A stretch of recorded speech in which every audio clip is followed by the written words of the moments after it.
la persévérance dans la vie du pasteur. N'est-il pas vrai que beaucoup des serviteurs de Dieu ont une foi forte et inébranlable? Et tous ces prophètes et apôtres ne persévérèrent-ils pas triomphalement jusqu'à la fin? Écoutez-les donc. Ah, si seulement nous avions décidé de rester de l'autre côté du Jourdain. Ça, c'est Josué, le grand leader d'Israël. Il s'assit sous un genêt et demanda la mort, en disant, c'est assez, maintenant, Éternel, prends mon âme, car je ne suis pas meilleur que mes pères. Ça, c'est Élie, le grand prophète intrépide d'Israël. Je dis, oh, si j'avais les ailes de la colombe, je m'envolerais et je trouverais le repos. Voici, je fuirai bien loin, j'irai séjourner dans le désert, je m'échapperai en toute hâte. Ça, c'est David, le bien-aimé de Dieu, le grand roi messianique. Nous avons été excessivement accablés, au-delà de nos forces, de telle sorte que nous désespérions même de conserver la vie. Notre chair n'eut aucun repos, nous étions affligés de toutes manières, lutte au dehors, crainte au dedans.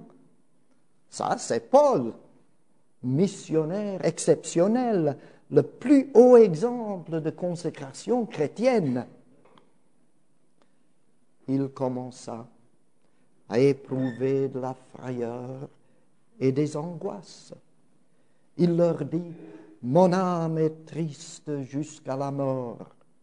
Vous n'avez pas pu veiller avec moi 1 heure? Ça, et disons-le avec révérence, ça c'est Jésus, le Fils de Dieu et homme parfait. Eux tous ont passé par les chemins du découragement.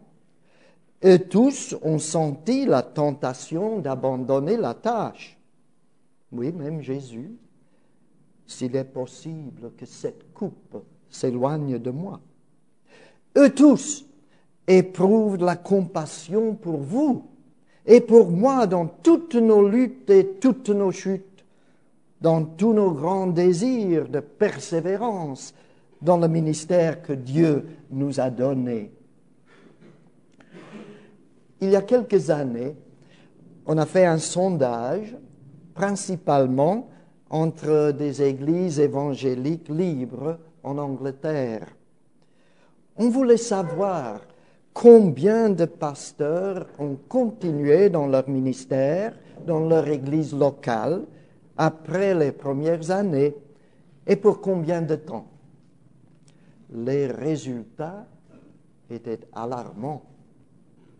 Un pourcentage relativement haut de pasteurs, soit avaient quitté le pastorat après quelques années, soit étaient passés à travailler avec quelque organisation para-ecclésiastique. En même temps, il y a une préoccupation croissante dans les églises évangéliques et réformées, indépendantes et dénominationnelles, que les instituts bibliques et les facultés théologiques reçoivent un nombre toujours décroissant de candidats au ministère. Ça ne veut pas dire qu'il n'y ait pas d'étudiants dans nos instituts et facultés. À Dieu merci pour le succès de l'œuvre missionnaire dans le monde entier pendant les 2 derniers siècles.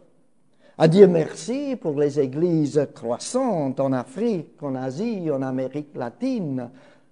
À Dieu merci pour les milliers d'Africains et Indiens, de Coréens et Brésiliens qui se préparent dans nos collèges et facultés et séminaires en Grande-Bretagne. Et ici en France, vous avez le même privilège avec vos Congolais, vos Sénégalais, vos Malgaches, vos Cambodgiens, vos Haïtiens, vos Antillais. Mais tout ça ne doit pas cacher le fait que le nombre de candidats de nos propres pays se réduit, bien qu'il y ait quelques exceptions frappantes. Et il est peu consolant de savoir que la situation aux facultés libérales et catholiques est généralement pire. Pourquoi donc ce problème de la persévérance dans le ministère existe-t-il? Avant de regarder quelques-unes des raisons, laissez-moi dire catégoriquement qu'il y a des hommes qui ont laissé le ministère local, que ce soit comme pasteur ou comme implanteur de nouvelles églises, pour de meilleures raisons. Dieu, dans sa souveraineté, les a appelés à enseigner dans les facultés théologiques, à s'engager à un ministère de radio, TV, à servir comme aumônier dans les hôpitaux, les prisons ou à l'armée, à promouvoir la distribution de la Bible ou des publications chrétiennes, etc., etc., ou à travailler comme des témoins pour Christ dans un travail quelconque. Mais pour beaucoup d'autres, les raisons ne sont pas si simples. Je vais essayer de les résumer sous 4 titres, sans considérer pour le moment comment un pasteur doit répondre à ces problèmes. Le premier, ce sont les problèmes financiers. Il y a des pasteurs qui, après de longues années, essayant de vivre d'un salaire trop bas, peut-être s'endettant, décident finalement de chercher un travail mieux payé. Doit-on les blâmer? Pas toujours. Néhémie 13 nous raconte le cas des Lévites qui avaient abandonné leur devoir dans le temple, y étaient retournés à travailler leurs terres ancestrales. Quand Néhémie découvre cela, qu'est-ce qu'il fait? Est-ce qu'il oblige les Lévites de retourner tout en les réprimandant pour l'abandon de leurs devoirs sacrés? Loin de là. Je fis des réprimandes aux magistrats et je dis, pourquoi la maison de Dieu a-t-elle été abandonnée? Alors tout Juda, le peuple de Dieu, apporta dans les magasins les dîmes. Les Lévites devaient nourrir leurs familles affamées, mais ceux qui avaient promis de les soutenir avaient échoué de façon lamentable. Pendant plusieurs années, j'étais professeur et puis directeur du séminaire évangélique de Lima, au Pérou. Combien de fois nous a attristé la nouvelle de nos anciens étudiants qui ne travaillaient plus comme pasteurs, quelques-uns ayant émigré, généralement aux États-Unis. Mais souvent, ce qui nous a attristé même plus était de savoir que les églises qui avaient promis fidèlement de les soutenir ne l'avaient pas fait. Il y avait des mois quand les pasteurs ne recevaient pas leur salaire. Quelquefois, l'Église attendait que le pasteur lui-même paie les frais de l'Église de son salaire inexistant. Oui, les gens étaient pauvres, mais s'ils avaient donné fidèlement leur dîme, ni lui, ni eux aurait souffert la douleur de la séparation inévitable. Il faut avouer quand même qu'il y a des pasteurs jamais promis un grand salaire, qui croyaient fermement que Dieu les avait appelés et qu'il pourvoirait à tous leurs besoins selon sa richesse en Jésus-Christ, mais qui ont fini par se rendre. Ils croient qu'ils ont fait assez de sacrifices. Leurs familles ne doivent plus souffrir, se privant de tout, pendant que les autres familles de l'Église n'ont pas tous ces problèmes. Ils n'abandonnent pas leur témoignage chrétien, mais ils ne persévèrent pas dans le pastorat. Que l'Église se débrouille sans pasteur, ou qu'elle cherche un autre pasteur là où elle peut. Le second problème, ce sont les problèmes de relation. Problèmes de relation. Ici, je pense surtout à la relation entre le pasteur et son peuple.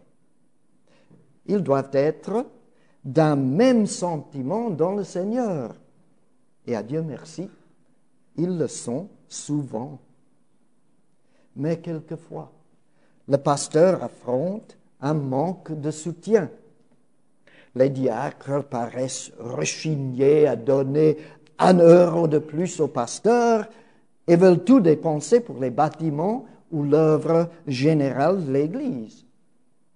Parfois, les anciens indiquent très clairement aux pasteurs que ce sont eux qui commandent.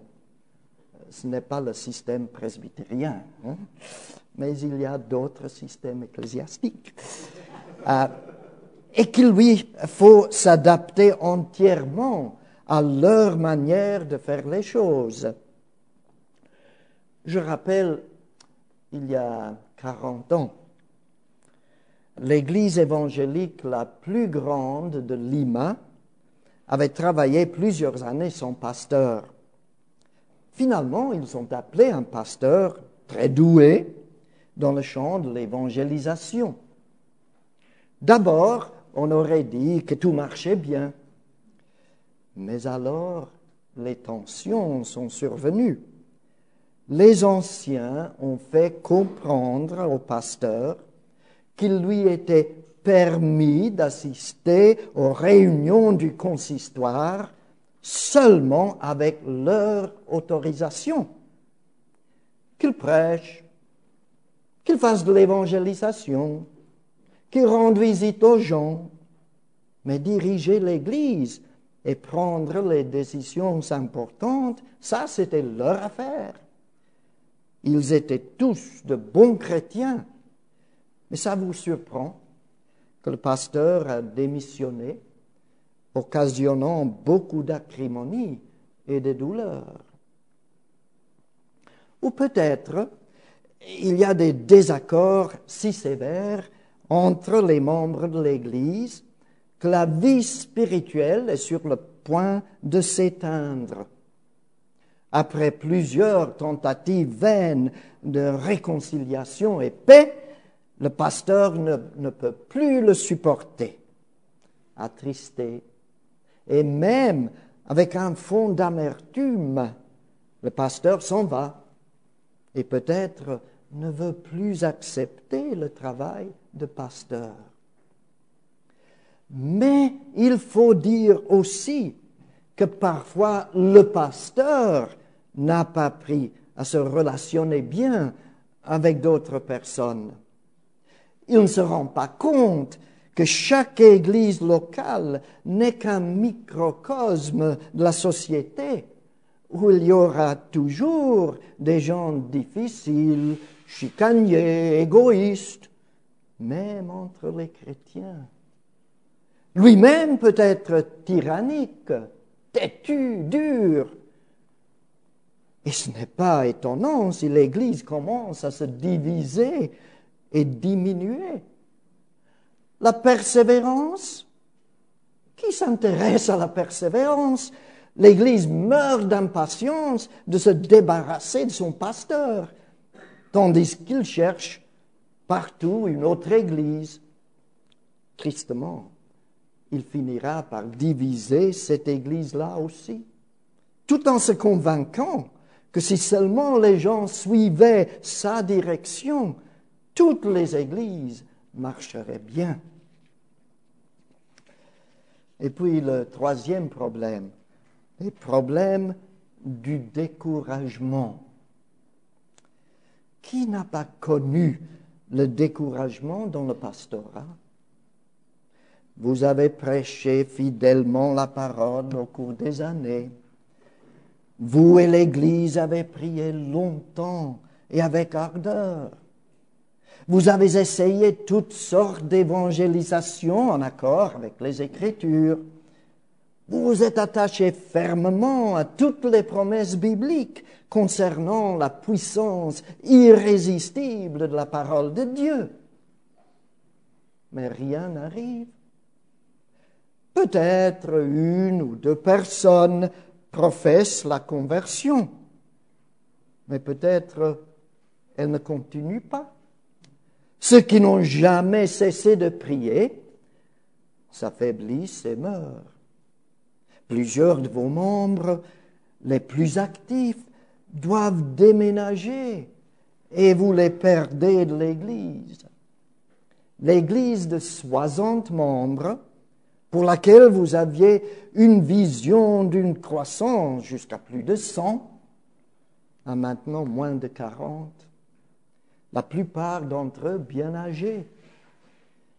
Il y a un aspect général de défaitisme et vous vous demandez s'il vaut la peine de continuer.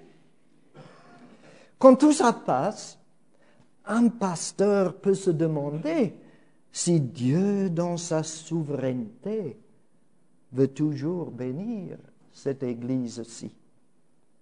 A-t-il pris la décision de lui ôter le chandelier de sa place, comme il l'a fait avec l'Église nord-africaine? Un pasteur peut aussi mettre en doute son appel.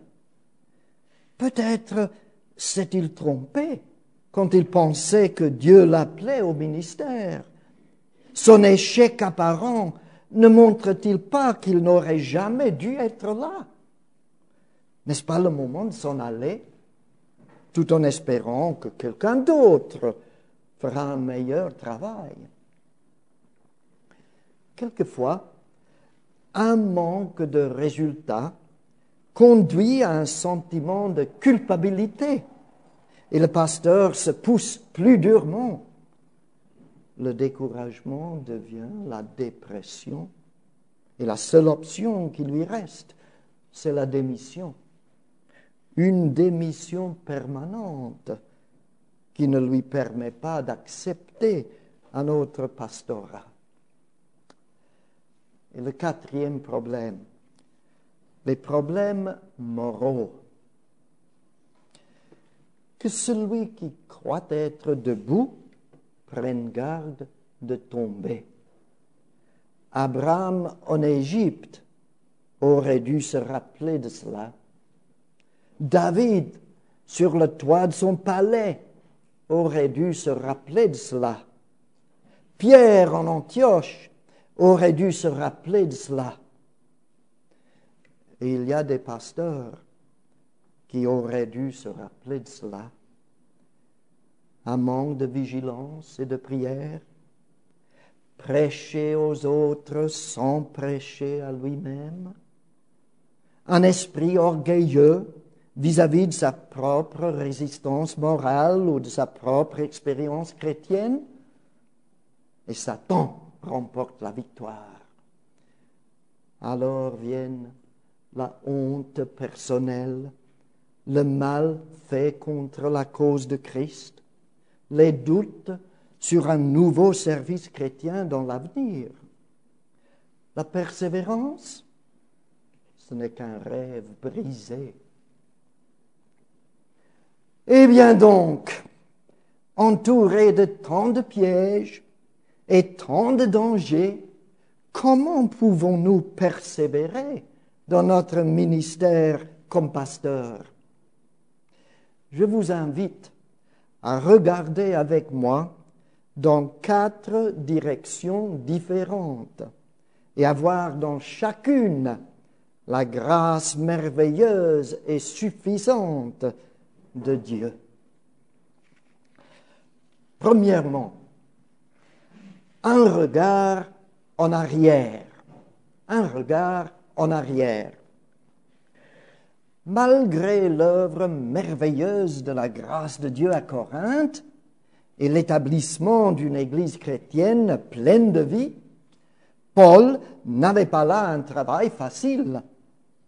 Les problèmes s'entassaient, comme nous voyons bien dans ces cartes aux Corinthiens. Au premier temps de l'Église, Paul avait besoin d'une vision spéciale de Dieu pour l'encourager et lui ôter ses craintes. Ne crains point, mais parle et ne te tais point, car je suis avec toi et personne ne mettra la main sur toi pour te faire du mal. Des années plus tard, il devait avouer qu'à Corinthe, notre chair n'eut aucun repos. Nous étions affligés de toute manière, abattus. Si jamais un homme avait besoin de soutien pour persévérer, c'était Paul, malgré le fait d'être apôtre et grand missionnaire. Et pourtant, malgré tout, il nous déclare dans ce chapitre que nous avons lu, nous ne perdons pas courage. Il avait éprouvé la tentation de perdre courage. Il avait même été au bord de se rendre à Corinthe. Mais il ne l'a pas fait. Pourquoi pas? En premier lieu, il a regardé en arrière, bien en arrière, jusqu'au plan souverain et éternel de Dieu dans la création et la rédemption.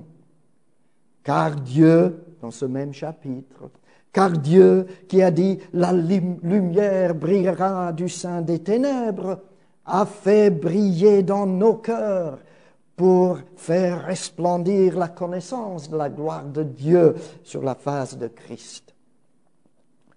Compte tenu des plans souverains de Dieu, de ce Dieu qui tient le monde entier dans ses mains, qui nous a appelés à être ses enfants et ses serviteurs, que signifient les épreuves et les découragements que nous affrontons dans nos vies et dans nos ministères chrétiens? Rien que des futilités. Elles sont réelles. Elles causent de la douleur. Mais comme Paul dit, nos légères afflictions du moment présent, produisent pour nous, au-delà de toute mesure, un poids éternel de gloire. Mais ce regard en arrière a un autre élément. Dieu nous a appelés dans son alliance éternelle de rédemption à être ses enfants. Il nous a appelés aussi à être ses serviteurs et prédicateurs. J'avais écrit prêcheur, mais je l'ai changé, merci, de son évangile glorieux.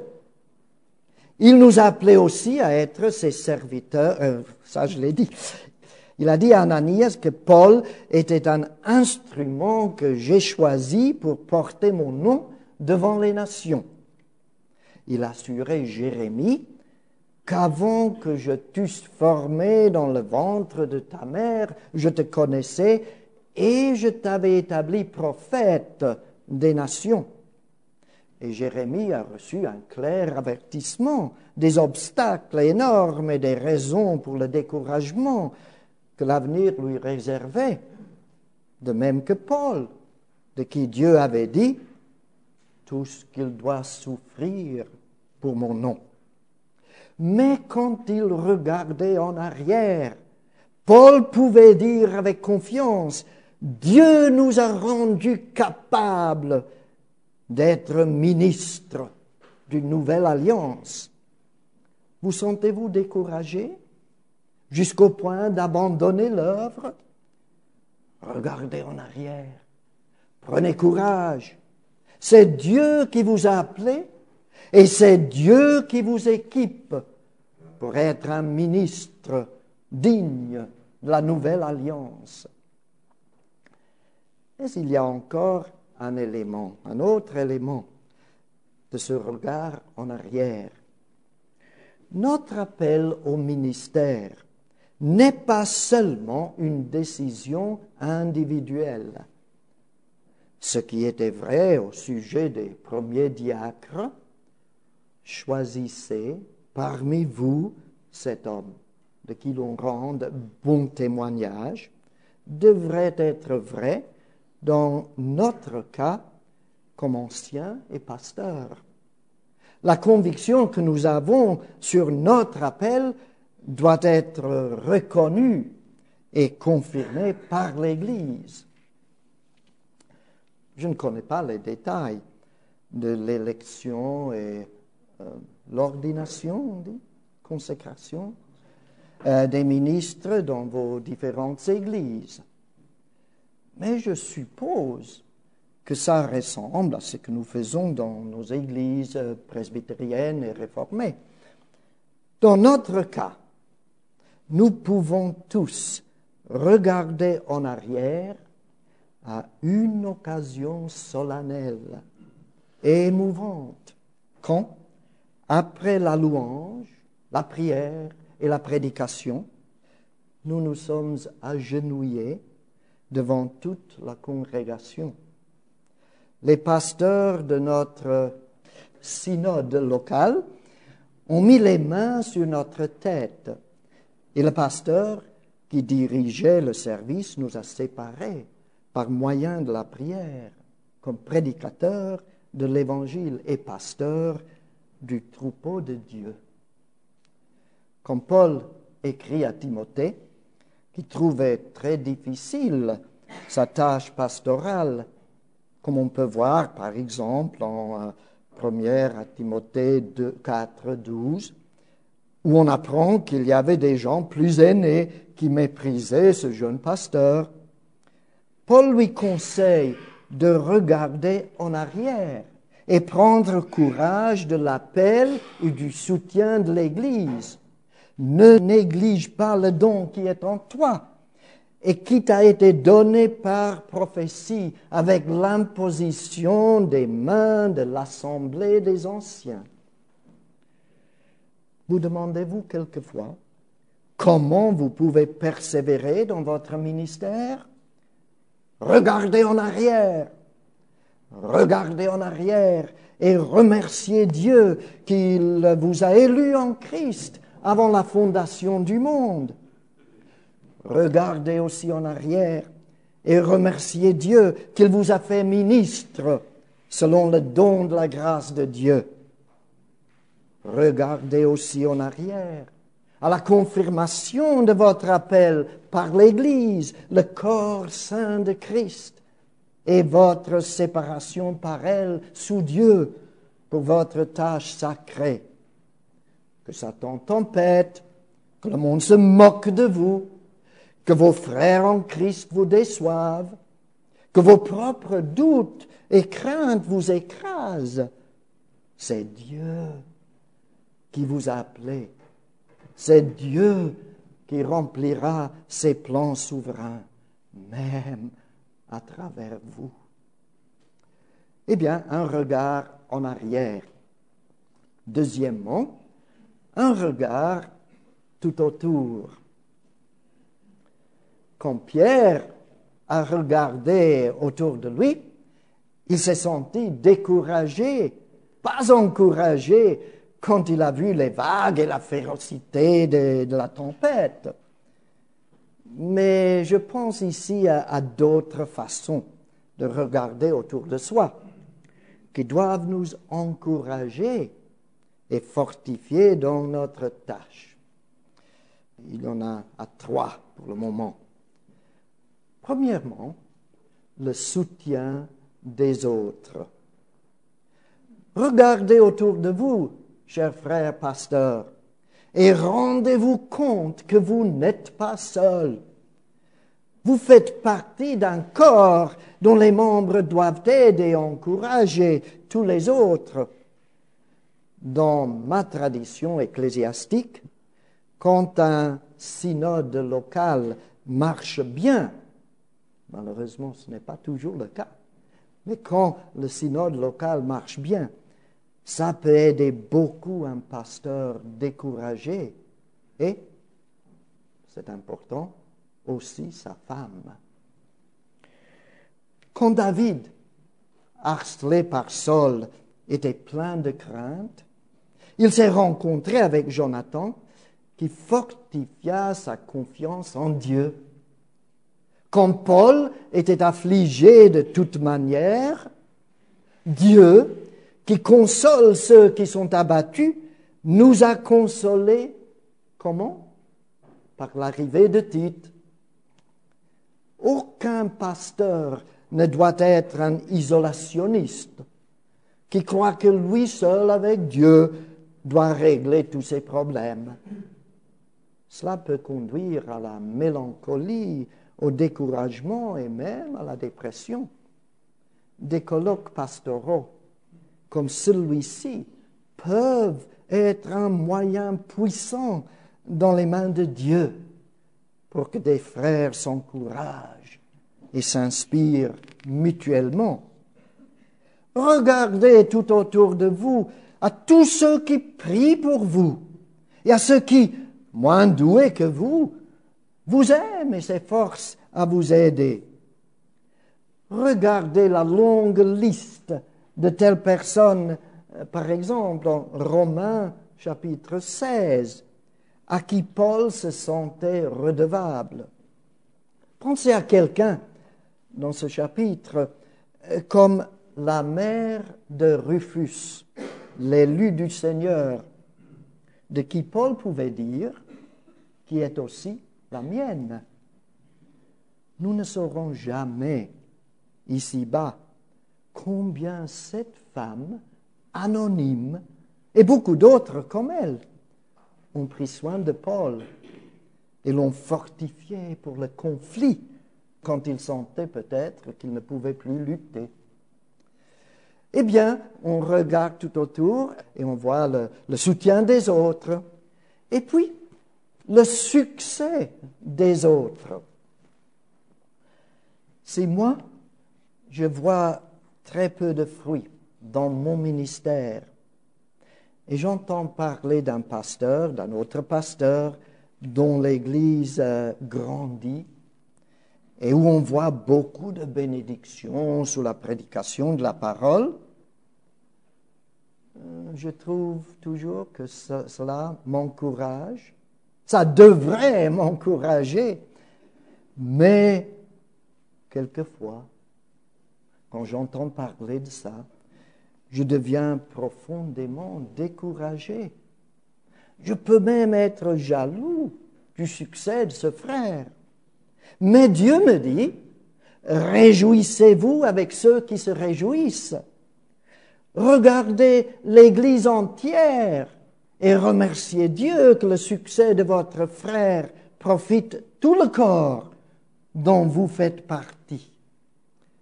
Paul n'était probablement pas un si bon prédicateur qu'Apollos. Mais quand il a entendu parler de comment Dieu avait béni le ministère d'Apollos, il a remercié Dieu et il a pris courage. J'ai planté, Apollos a arrosé, mais Dieu a fait croître. Et il ajoute, nous sommes, nous tous, ouvriers avec Dieu. Quand vous allez me pardonner que je mentionne beaucoup Robert Murray McCheyne, si vous n'avez pas lu la biographie de McCheyne et ses cartes, ça existe en français, n'est-ce pas? J'espère que oui. Il y a un travail pour quelqu'un. Quand ce jeune pasteur, Robert Murray McCheyne, pasteur de l'église de Saint-Pierre à Dundee. Alex, vous étiez là le dimanche dernier? Oui, voilà. Parlez avec lui. Quand il était pasteur de l'église de Saint-Pierre à Dundee, il a passé plusieurs mois rendant visite aux communautés juives en Palestine et ailleurs. McCheyne était un prédicateur et pasteur très doué et consacré. Mais c'était pendant son absence que Dieu a voulu envoyer un réveil merveilleux à son Église. L'instrument employé par Dieu était William Burns, un jeune pasteur qui attendait le moment d'aller aux missions étrangères. Sans doute, McCheyne aurait pu être jaloux que Dieu ait employé quelqu'un d'autre pour tant bénir son Église. Mais voilà ce qu'il a écrit dans une lettre à Burns. Je cite, « Ce n'était qu'à notre arrivée à Hambourg que nous avons appris quelque chose de ce qui est arrivé pendant les 5 derniers mois dans notre patrie bien-aimée. Là, nous avons entendu seulement une rumeur que Dieu avait visité son peuple en amour, et ceux aussi qui étaient l'O-Ami, non mon peuple. Vous pouvez croire que nous avons lu ces choses avec un esprit reconnaissant et joyeux. Je ne peux me reposer jusqu'à ce que vous me teniez au courant de ce qui est arrivé parmi mon troupeau bien-aimé. Vous vous rappelez que c'était la prière de mon cœur quand nous nous sommes séparés, que vous puissiez être 1000 fois plus bénis que moi vis-à-vis de mon peuple. Comment ça réjouira mon cœur si vous pouvez me dire que les choses ont vraiment tourné de cette façon.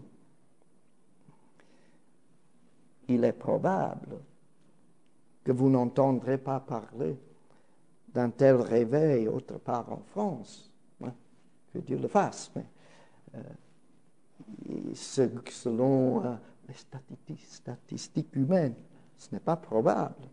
Mais que même la moindre évidence de la bénédiction de Dieu sur d'autres pasteurs ou missionnaires remplisse votre cœur de louange et vous conduise à une fidélité et une persévérance encore plus grande.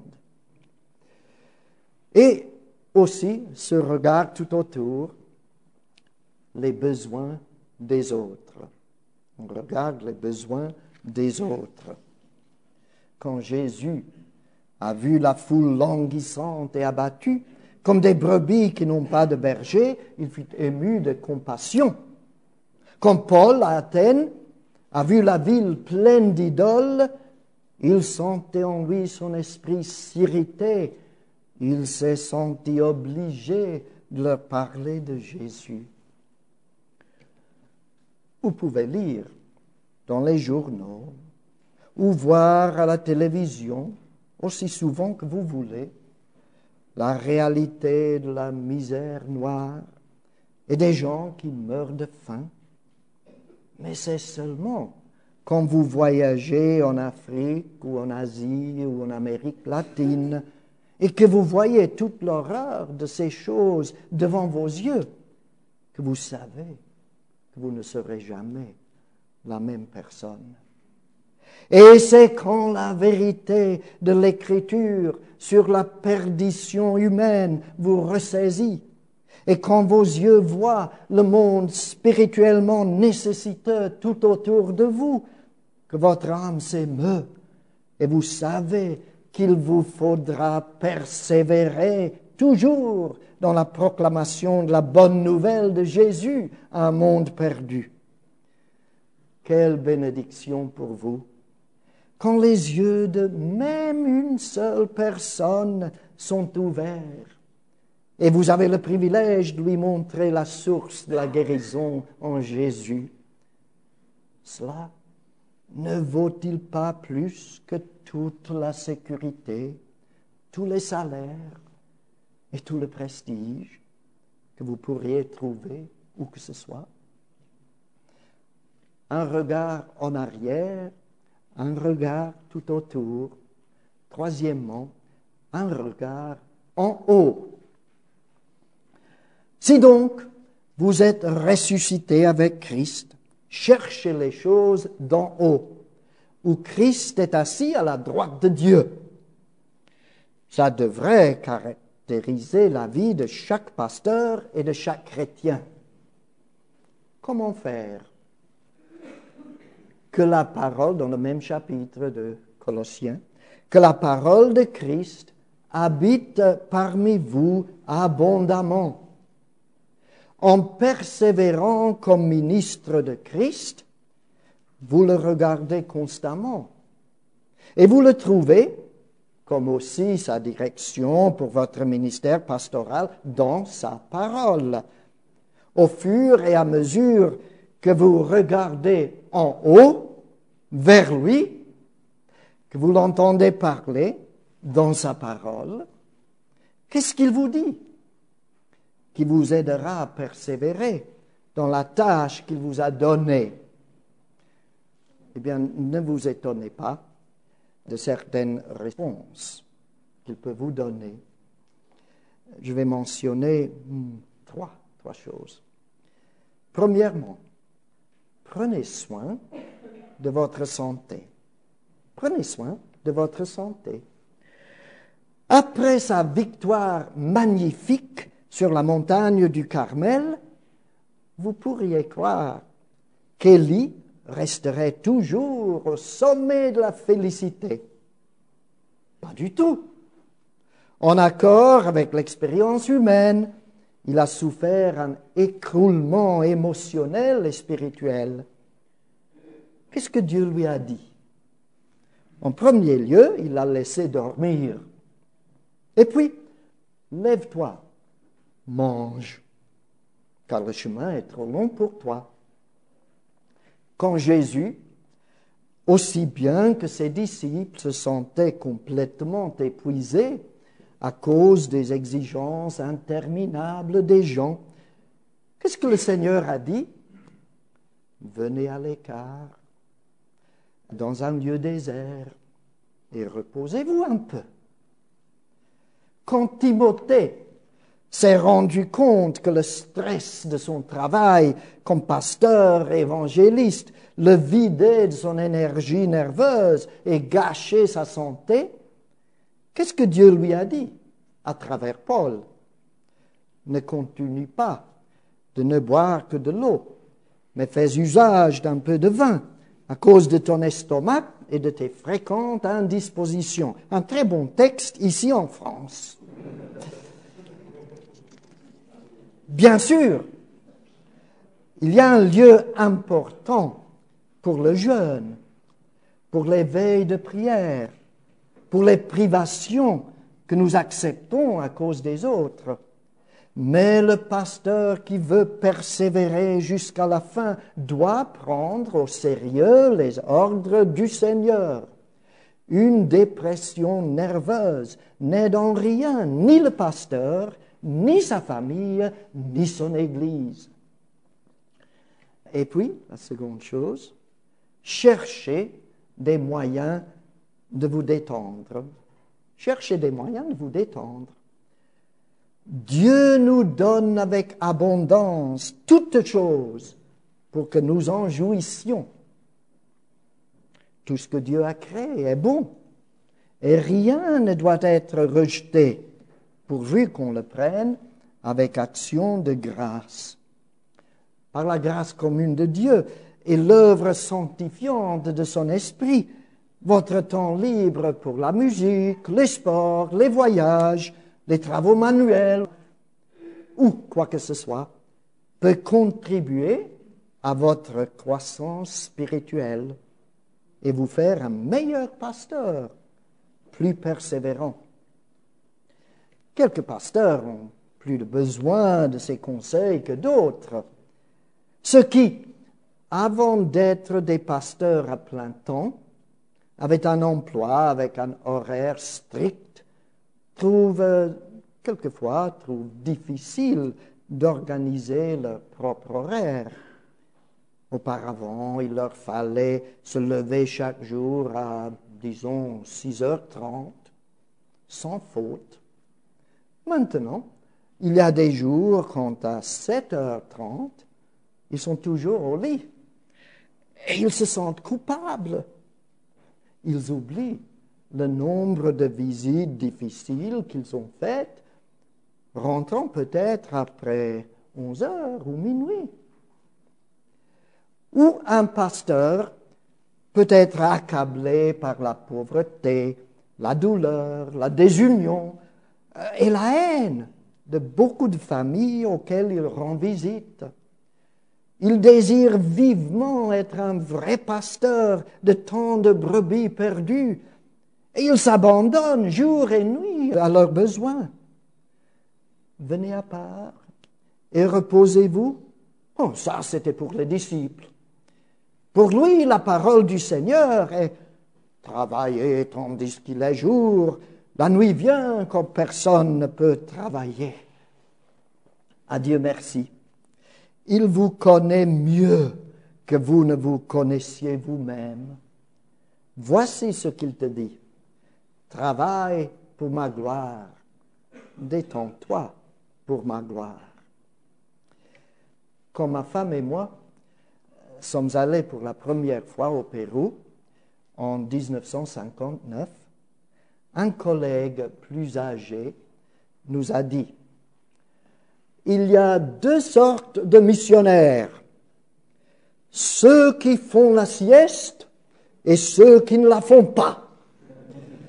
Ceux qui la font durent, ceux qui ne la font pas ne durent pas. Je dois avouer que je n'ai pas toujours suivi ce sage conseil, mais je peux dire au moins que j'ai duré. La troisième chose, reconnaissez l'origine de votre force. Reconnaissez l'origine de votre force. C'est Dieu qui vous a mis dans le ministère. Il s'est engagé vis-à-vis de vous. Son honneur est en jeu dans votre vie, votre service, votre Église. Il vous a donné des garanties en béton. Mon Dieu pourvoira tous vos besoins selon sa richesse, avec gloire en Jésus-Christ. Un jeune serviteur de Dieu était convaincu une fois qu'il n'y avait pas d'avenir, ni pour lui, ni pour l'œuvre de Dieu. Désespéré, il a crié à son collègue: « Ah, mon Seigneur, comment ferons-nous » Alors Élisée a prié: « Éternel, ouvre ses yeux pour qu'il voie. » Son serviteur a regardé en haut. Il a vu les chevaux et les chars de feu autour d'Élisée. Il a pris courage et il a vu la délivrance merveilleuse de Dieu. Vous aussi, mon ami, vous aussi. Il se peut que vous soyez en train de regarder autour de vous. Et qu'est-ce que vous voyez? Les portes de l'enfer qui repoussent vos pauvres efforts de les prendre. Mais regardez en haut. Votre Seigneur, Jésus, vous dit: « Je bâtirai mon Église et les portes de l'enfer ne prévaudront point contre elle. » Persévérez. Tenez le coup dans la force du Seigneur. Et dernièrement, un regard en avant. Un regard en avant. Il y a 180 ans à peu près, le pasteur d'une église presbytérienne au sud d'Écosse se sentait si découragé pour le manque de fruits dans son ministère qu'il a dit aux anciens qu'il voulait démissionner. Toutes ces longues années de prédication et de prière, et personne n'a été converti, sauf le jeune Bobby Moffat, un gosse qui avait fini ses études à seulement 13 ans et travaillait comme jardinier. Les anciens ont convaincu le pasteur qu'il devait rester, mais ce que ni eux ni lui ne savaient, c'était que ce jeune gamin, Bobby, allait devenir le fameux missionnaire, traducteur de la Bible et fondateur d'église en Afrique du Sud, le docteur Robert Moffat, beau-père du même plus célèbre missionnaire, humanitaire et explorateur, David Livingstone. Il se peut que vous soyez seulement le semeur de la graine. Il se peut que vous ne voyez jamais comment cette graine pousse. Mais vous pouvez attendre avec joie le jour quand Dieu la moissonnera. Et ne perdez point la promesse. Soyez fermes, inébranlables, travaillant de mieux en mieux à l'œuvre du Seigneur, sachant que votre travail ne sera pas vain dans le Seigneur. Il y a 80 ans, 2 infirmières missionnaires anglaises ont fait à pied et à cheval le long voyage dangereux à travers les Andes jusqu'au bord de la forêt amazonienne. Elles se sont établies dans une petite ville qui s'appelait Moyobamba. Après quelque temps, elles ont réussi à rassembler un peu de gens dans une maison pour leur enseigner la Bible.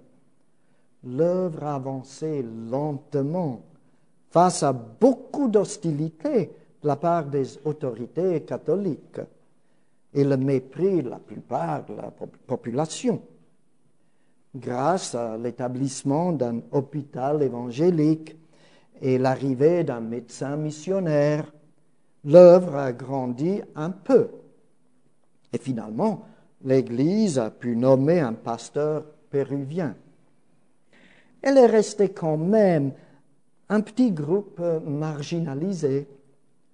Lors de notre première visite à la ville en 1960, c'est une ville de peut-être 30 000 habitants, et dans la région peut-être 50 000. Il y avait peut-être 50 adultes et la même quantité d'enfants. Mais une seule personne, une institutrice, avait reçu une éducation post-primaire. L'Église évangélique était toujours un groupe méprisé et souvent discriminé. Aujourd'hui, notre fils, lui-même péruvien, est le pasteur de cette église, l'église presbytérienne, où plus de 500 personnes se réunissent chaque dimanche. Une école primaire et secondaire fonctionne avec plus de 300 élèves, beaucoup d'eux qui ne sont pas de l'église évangélique, c'est un moyen d'évangélisation, et porte le nom d'Annie Soper, une des 2 premières missionnaires. Un programme de santé communautaire, la Société Saint-Luc, travaille dans la ville et beaucoup de villages environnants. Il y a aussi une librairie chrétienne à côté de la place principale. L'Église dirige sa propre station de radio et ses services du dimanche matin, sont transmis par la chaîne locale de télévision.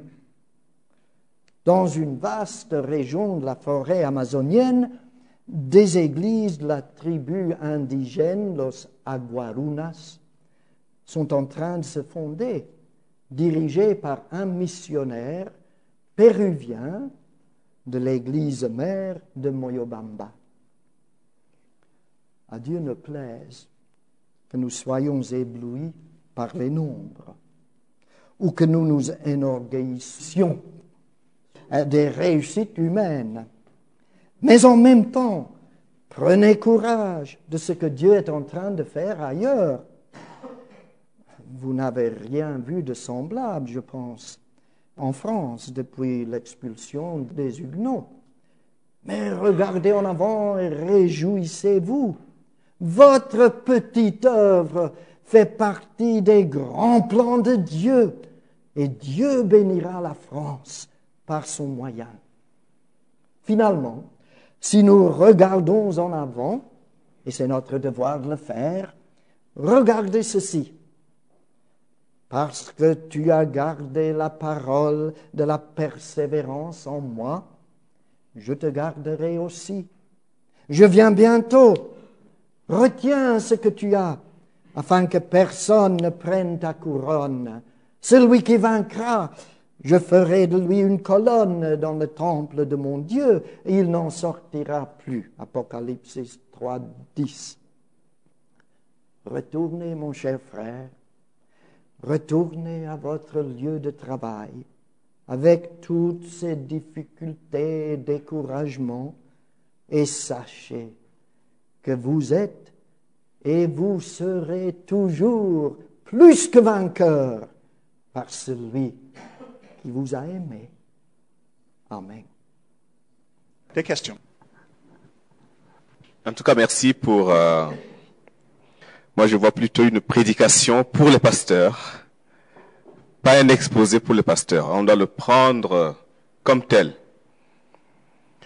Mais persévérer, je voudrais que vous en dites un mot. Est-ce qu'il faut persévérer malgré tout? C'est ça ma question. Persévérer malgré tout, en un sens, oui, parce que Dieu nous a appelés à être ses enfants et ses serviteurs, et il persévère avec nous. Mais dans les cas spécifiques, je suis sûr qu'il y a des cas où un pasteur,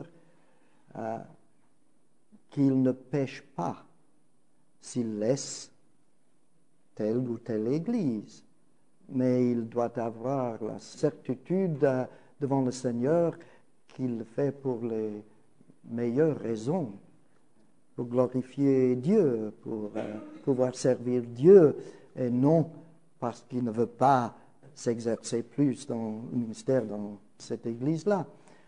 Quelquefois, comme j'ai expliqué au commencement, la faute n'est pas la faute du pasteur. J'ai vu beaucoup de cas très, très tristes. Et si moi, je n'ai jamais eu cette expérience. Grâce à Dieu, dans mes deux églises où j'étais pasteur, j'avais le soutien des anciens, des membres. Il y avait des problèmes. Là où il y a des hommes et des femmes, il y a le péché, il y a toujours les problèmes. Mais j'ai senti, le soutien de mes frères et de mes sœurs. Mais j'ai des collègues qui n'ont pas senti ça.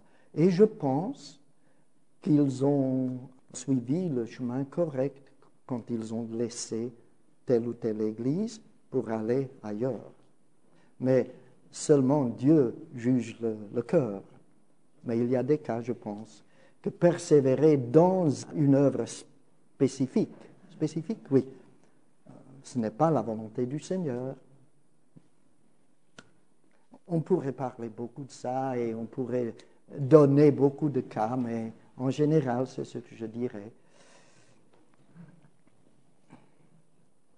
Mais des fois aussi, j'ajouterais un peu un regard sur son vis-à-vis. C'est-à-dire, c'est la femme du pasteur qui aussi a un soutien et peut-être aussi un fardeau. Je remercie Dieu tous les jours de ma vie pour ma femme qui m'a aidé depuis notre premier jour de conjoint dans le Seigneur, qui est un soutien. C'est vrai, c'est un point évidemment correct et important, mais comme j'ai dit hier, on m'a donné 50 minutes, j'ai dépassé les 50 minutes, et je ne pourrais pas parler de ma femme, ni des femmes des pasteurs, je voudrais le faire, mais c'est vrai, c'est vrai, et c'est un sujet très très important. Une information en tant qu'orateur d'hier sur cette question-là par rapport aux jeunes hommes en particulier qui sont ici, qui se préparent au ministère, leur montrer l'importance dans le choix d'une épouse et de mesurer vraiment cette chose-là parce que certains ont eu un ministère ruiné à cause d'un mauvais choix dans ce domaine-là. Oui, nous devons être tous les deux complètement d'accord. Parce que moi, je reçois l'appel d'être pasteur, mais je ne le reçois pas seul, avec ma femme. Et les deux, nous devons prier, nous devons avoir la certitude que c'est la volonté du Seigneur. Oui, totalement d'accord. Là, une question sur la providence dans le ministère. Je crois que Calvin disait très justement qu'il fallait essayer les portes, et si Dieu les ouvrait, on pouvait les pénétrer, mais si Dieu les fermait d'une manière définitive, il ne fallait pas s'obstiner. Il fallait être souple dans la main du Seigneur et savoir des fois que Dieu ferme des portes, comme il l'a fait pour l'apôtre Paul. N'est-ce pas? Il pensait aller quelque part, il ferme la porte. Et des fois, nous devons aussi savoir que peut-être un temps est juste jusque-là. Oui. Et sans la faute de l'Église, sans notre propre faute, Dieu nous conduit, par exemple, à revenir à Londres ou en Écosse, n'est-ce pas, plutôt que de rester au Pérou. Oui. Je pense, je vais vous dire que quand j'ai passé un an comme assistant d'anglais au lycée Alexandre Ribot de Saint-Omer, dans le Pas-de-Calais, et pendant ce temps-là, j'essayais de servir le Seigneur avec un très cher frère, Pierre Willer, bien connu par quelques-uns d'entre vous. Et je dois avouer que je me demandais, quand je suis retourné en Écosse, si le champ de service, de mission pour moi serait peut-être la France. Une fois, un frère, je pense des frères Larges, le docteur Pierre Bernard, à Dunkerque, il m'a dit tout franchement, toi, tu dois retourner en France. Dieu t'appelle en France. J'espère, j'ai suivi la direction du Seigneur. Je pense qu'il m'a fermé la porte à la France. Il m'a envoyé, il a ouvert une autre porte au Pérou, en Amérique du Sud. Mais peut-être il est en train d'ouvrir un tout petit peu cette porte au monde francophone. La dernière question, on veut manger. Qu'est-ce que j'ai dit? Voilà, c'est un point tout à fait particulier. Est-ce que tu penses qu'un pasteur qui a commis une faute grave sur le plan moral peut continuer dans le ministère comme David? Ou est-ce que pour le témoignage, il vaut mieux qu'il fasse autre chose? Oui. Je pense que... Qui est-ce que... John MacArthur qui dit que absolument non, je ne sais pas, un des leaders évangéliques aux États-Unis. Ça, c'est un point très, très délicat, je pense. Je ne sais pas. Moi, j'aurais dit que non.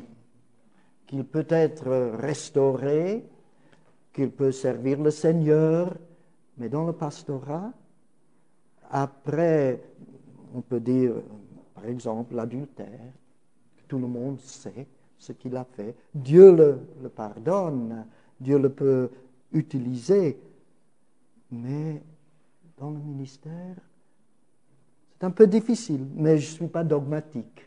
Non? Dieu peut nous surprendre. Mon cher frère Colin, dans 2 minutes, nous allons manger. Et tu m'as posé une question un peu difficile. Difficile, mais pratique quand même. Alors, un très grand merci, Jean. Et j'espère que cette porte va continuer à rester grande ouverte pour les années qui viennent, ici au colloque, pour ton ministère. Terminons dans la prière. Prions. Seigneur, nous te rendons grâce pour tout ce que nous venons d'entendre. Et nous te rendons grâce pour ton appel à chacun et chacune d'entre nous, ton appel au salut. Merci aussi pour cet appel en ton service. Oui, nous devons avouer notre découragement souvent, nos échecs, nos faiblesses. Mais nous sommes si reconnaissants envers cette force que tu nous as donnée, souvent ici, au colloque, par le soutien, l'encouragement, les paroles d'autres personnes. Nous sommes si reconnaissants pour la femme que tu nous as donnée, pour ces gens qui prient constamment pour nous, mais surtout pour cet exemple du Christ qui était haï, qui était persécuté, qui intercède constamment à notre égard. Seigneur, nous prions pour tes serviteurs, en francophonie surtout, qui sont souvent découragés. Seigneur, encourage-les. Encourage-nous. Et oui, Seigneur, nous prions pour ce réveil. Mais aussi nous prions pour l'annonce fidèle de ta parole, dimanche après dimanche, semaine après semaine, année après année. Tu es le Dieu fidèle. Tu vas veiller sur la semence de ta parole. Seigneur, bénis-la pour la gloire de ton nom dans les années qui viennent. Seigneur, merci pour cette bonne nourriture spirituelle que nous a donnée cette matinée. Et merci aussi pour cette nourriture physique qui est devant nous aussi. Bénis-la et bénis nos conversations en Jésus-Christ. Et c'est en son nom que nous prions. Amen.